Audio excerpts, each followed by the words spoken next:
I got to tell you, I'm very perplexed by this. I mean, the Met fans for years, and I get it, clamoring for new owner, you got one. He just got you Juan Soto. Clamoring for a competent general manager, you got one. Now, I understand the sensitivity that surrounds Pete. Of course, and we'll get into Pete in a bit. Of course, this is about Pete primarily. It makes it a very unique situation.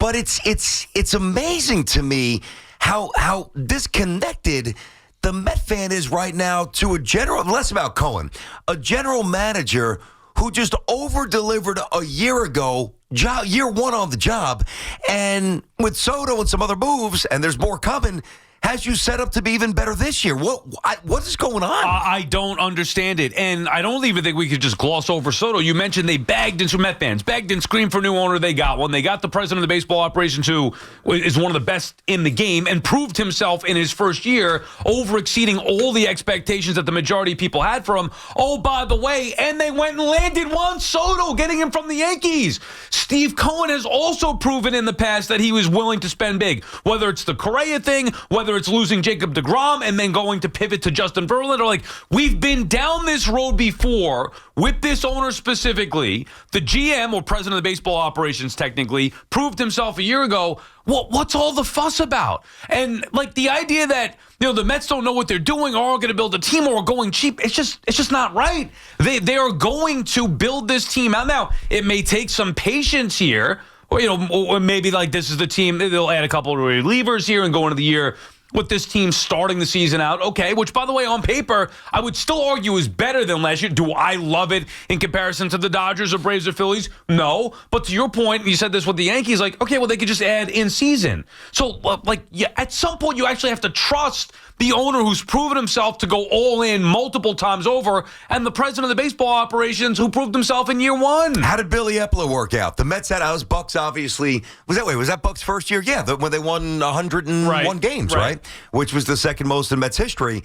And what did Billy Epler decide to do at the deadline? He went out, he got Vogel back and the other scrub. Darren Ruff, the lefty-righty platoon. So I just don't understand that the day that Billy Epler showed up, you had no farm system. That Stearns showed up. Right. You had no farm system. You had no true transcendent superstar. Now, Lindor, for a couple of months, was that a year ago, but Soto's a different class. We all know that. So and you made the playoffs last year. And you were almost made the World Series. Now, I get it that the boundaries of trust are tested more when sentiment's involved. I get it. This is complex. But this is not like somebody who was acquired by the Mets, say, years ago, but wasn't drafted by the Mets, and Stearns decided to move on. This cuts deeper because Pete's homegrown. Understood. But this isn't just about Pete. I even think before the Pete news yesterday, and we'll obviously dive deeper into that there was a disconnect, as I said, from the Met fan to Stearns, and I just don't get it. Right, okay, so this already happened before with the homegrown, the sentiment, all that stuff with Jacob deGrom. And what did they do? They went and got Justin Verlander. Forget the results of it, or if you want to add the results, that's fine. They were offering deGrom something. He didn't want it. He went for more to Texas, and it was a disaster. He hasn't pitched, so the Mets were proven right. Oh my God, how can you let Jacob deGrom go? I can't believe it. How are we going to survive letting deGrom go? I know you don't like when I make that face. It's an ugly cry face, okay, buddy, but I know where you're getting at. It was the right move. So they've already survived that, and you saw the owner then pivot. So why wouldn't the Met fan, and this is just how I thought, and by the way, on Monday I was saying, all right, just get a deal done. There are no better options. I don't really love the idea of Pete, but the way that the offseason went, what's available right now, you need protection in the lineup for Soto. Just go extend for Pete, whatever it may be. But I wasn't thinking the right way. I was wrong. I wasn't even putting my faith and trusting them that there was a bigger move. I was playing checkers. They are playing chess. If they are not to bring Pete back, and as of now it seems like that's not going to be the case, they feel like they expect him to sign elsewhere, meaning that whatever their deal was for him, he didn't like it. They're like, all right, we got to move on. He's probably going to go elsewhere. He doesn't want this. Yep. They are thinking bigger. The report before that was also that they have already inquired about Vladimir Guerrero Jr. So then why wouldn't you, as a Mets fan, expect or want bigger than Pete? Don't settle just because he's your guy and, well, he was okay and hit some big home runs. Pete's a good power hitter, a prolific power hitter this time in the league. 100%. He's also aging, and he also is coming off of 2 bad years. And also there's just something missing with Pete that prevents him from being that next level star, whether it's the intangible, whatever it may athleticism, be. sure, 100%. You name it. You're telling me Vladimir Guerrero Jr. wouldn't be better? Absolutely, he would. And for those who say, well, why wouldn't you do both? Well, maybe they tried to do both, but Pete didn't take their offer. So why would you take yourself out of Vlad? The point is, if you think that Steve Cohen is going to let somebody go, Alonso DeGrom, and not have a better answer, I don't know what you've been paying attention to the last 5 years. But now you got to get him. Yeah, well. No, you got to get him. Or if it's not him, and if it's not now in February, let's say, or trade deadline or the offseason, it'll be somebody else. For sure. But think about this. Like, again, the love and the affection for Pete. And I want to make sure that I'm very clear about this. Hey, Met fans, I get it. Like, there's nothing more heartbreaking pertaining to sport than losing one of you guys. Like, I'm not trying to trivialize that. Like, this, I understand that if this really does happen, and it looks like it's going to, it hurts. And it sucks. And I get it. And I can relate to it. And it's not fun. But that is separate from the lack of faith that many, not all of you, clearly, that many of you are emitting towards Stearns. Like, I've read a lot, and I don't always dive into the stuff on social media, but sometimes I like to do that social experiment just to kind of get a sense of what people are thinking. Also, buddies in town, buddies on my text chain, like the Met fan. I just want to get a general consensus. And one of the things I'm hearing, and this is nuts, and I'm going to refute it in a moment. David Stearns, he's operating like a small market, small-minded general manager. All right, well, first of all, you just gave Juan Soto $800 gazillion. Yeah. The Brewers, if he was still there, wouldn't have been at the table if they didn't have the economic backing to do it. So right away, that's not true. And part of the appeal, I think, for David Stearns, why I think he's such a great hire and did the day that they brought him here, is because he did so much with so little. Yeah, I know he didn't get to the World Series. The payroll was $90 million. So you just have to trust him. And it's okay. It's okay to be hurt, and it's okay to be pissed about Pete. But to lump in the takedown of Stearns, I don't get it. And we've been down this road before where who do you think was more impactful to the Mets fan base, Jacob deGrom or Pete Alonso? DeGrom. Yeah, me too. Me too, because DeGrom was better at what he did. I'm not trying to disrespect DeGrom was an all-time great. Okay, an all-time great. He couldn't stay healthy, unfortunately, and I don't think he really wanted to be here. But Met fans had to deal with DeGrom being let go. And they were questioning ownership and general manager. How could this happen? Mm-hmm. And it was an instant recovery when you go out and get Justin Verlander and go out there and have success the year later, whatever it was, the exact timeline, and see DeGrom fail. Like, this has already been proven. The Mets, nor anybody else that's running their organization the right way, shouldn't be put in a situation where you have to bring a player back just because of sentiment.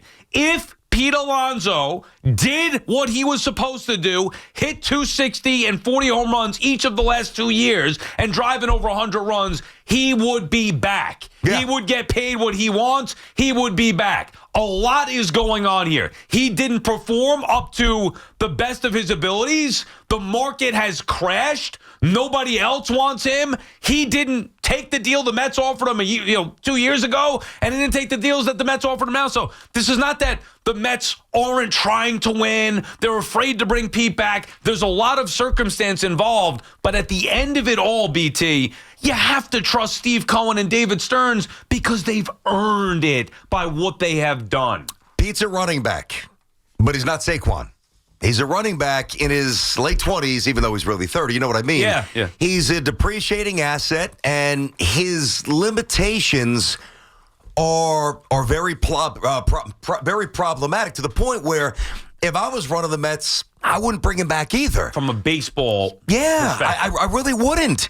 So there's just a lot here, and I am sensitive to it, but I think at the end of the day, I think the Mets, now it might not be this year, right? It might not be that conventional, all right, they did this last year, now this year they take the next step, and then next year they win the World Series. Like, you can take a small step back to take a quantum leap forward. And I think that they're in the best hands they've been in. I said this to you the other day. You got the owner, you got the manager, you got the superstar player in Soto, you've got the general manager as well. You've got all the components. So just let these guys cook. BT and Sal on the Fan, our friends at Town Fair Tire. Remind you that at Town Fair Tire, you always get the guaranteed lowest price on name brand tires from Connecticut to Maine. Nobody beats Town Fair Tire. Nobody. Now it's time for you guys to cook. Chris is in the Bronx. What's up, Chris? How's it going, guys? Thanks for getting me on. Just wanted to comment on the I haven't answered your question, Sal. Last year, were the Mets a Juan Soto away from making it to the World? No, probably not. Although I do think having him in that lineup could have helped. Maybe they did get to the World Series. Who knows? But I would say probably not. They needed more in the rotation. They needed more in the bullpen. You there? Right. I think So if they weren't a Juan... Hello? Go ahead, Chris. Go ahead. If they weren't... If they weren't a Juan Soto, and yes, they did. Your management, your ownership got you your big fish. But what gives you faith that if they don't make any moves, which they haven't, besides the Juan Soto move, what gives you faith that they're not going to go up to the same start they did last year? And if they wait till halfway through the season to pick it up and to play playoff baseball, then they're just the same team they've been for the last 2 years. It's not true at all. That's and thank you for the call, Chris. Like, you couldn't be more incorrect. The Mets in 2015 stunk for the first half of the year and ended up in the World Series. The Yankees have had regular seasons of great inconsistency and ended up in the World Series last year. Even that year, the Yankees fell apart last year to a certain extent, BT, midway through the season into the playoffs before finally righting the ship and then going through the postseason stretch. So I wouldn't say that what your team is going to be on opening day is going to be the team that's going to be July or even come postseason time. Also, to say the Mets haven't made any moves or won't make any moves, where are you getting that from? Like, did you not read the actual report or see what the Mets have done, the way that they operate? The reports are the Mets are on to Plan B, assuming Alonso is going to sign elsewhere. They bring back Winker, shore up the DH spot, and now they're going to get relievers. Like, what do you think? The Mets aren't going to make moves? Of course they are. Listen, if people are a little reluctant to blindly, even though it shouldn't be blind because of what he did a year ago, but moving forward, to blindly trust Stearns' instincts. If you don't, and I get that. Maybe, there's a little reservation still. That's fine. I don't say you have to be 100% all in after 1 year, but he's earned the benefit of the doubt. I clearly, for me and for you. But if you're not all the way in, at least be fair and ask yourself this question. Do you think David Stearns is an idiot? The answer is clearly no. You think David Stearns is going to let a great player walk out the door? Do you really think he's going to let that happen?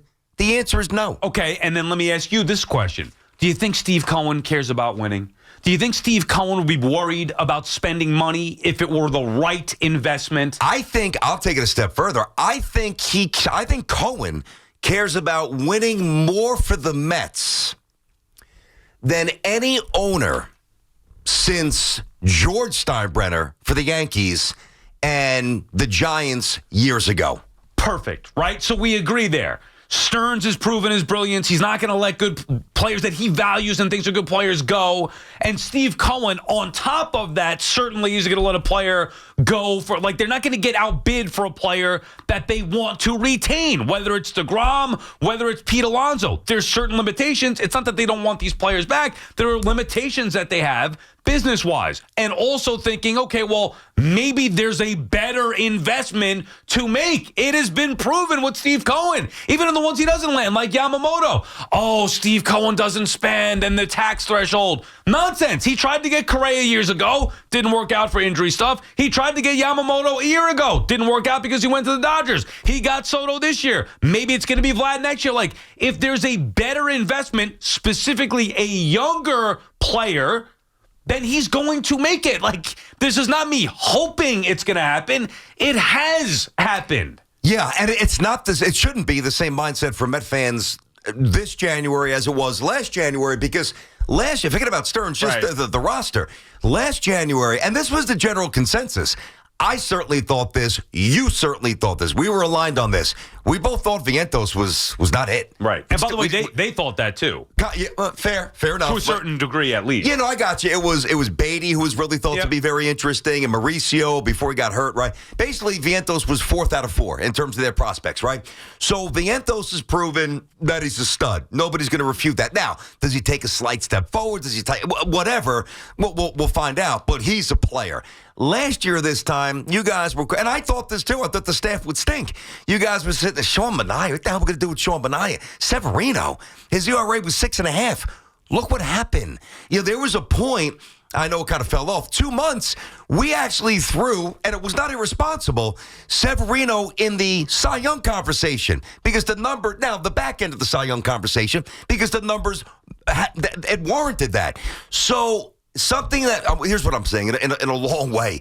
What you don't think is appealing now, you had similar thoughts a year ago, and most of it worked out. Which means you should trust, for once, trust Stearns and Cohen. Chris is in Brooklyn. What's up, Chris? Hey, guys, how are you? Great points all around. I am a huge Met fan. I'm diehard. Me and my son and my wife, we go across the country to see them. I have more faith in this ownership and Stearns than I've ever had in my entire adult life. I think that the Met fans need to calm down because they will get it done. In regards to Pete, listen, we made him the offer in season for the extension. He said no. Okay, he gambled on himself, right? Didn't work out. They've made him the offer. So if he decides to go somewhere else now, that's on him. Years ago, we never made the offer to the player, and the player just walked, and that would drive us Met fans crazy. But that's not how it is anymore, guys. Guys, we're going to win. You want to know why? Not just because of Steve Cohen, but because of Alex Cohen. So Steve wants to win for his wife. Right, guys? Happy life. Happy wife. They can go 0-162 with the money in the bank. She'll probably be happy anyway. No. She wants to. I'm kind of kidding, but you know what I mean. I'm kind of kidding, but you know what I mean. She's a bigger Met fan than Steve Cohen. She's very important. Alex and her father, come on. She's the family environment. I didn't really buy too much into that. Right. Until when she brought her dad, who's I think is 90, to meet Soto. Like she's very important. She has been as much of a king in that organization as the guy that I dubbed the king, King Cohen. So really, there's kings going. Oh, she's the queen, dude. No, she could be the king too. She could? Well, I mean, I guess. No, I don't want to. The queen. I mean, I don't know. Is that let's not get into the semantics here. But whatever the highest ranking would be. She's doing her job well. Yeah, exactly right. And we'll get to the Alonso stuff because I think you bring up an excellent point. Whether Pete, they just didn't want him back. Here we go again. They didn't want him back. The offer, it's so disrespectful. Nonsense. We'll discuss that and continue with your calls. BT and Sal on the Fan.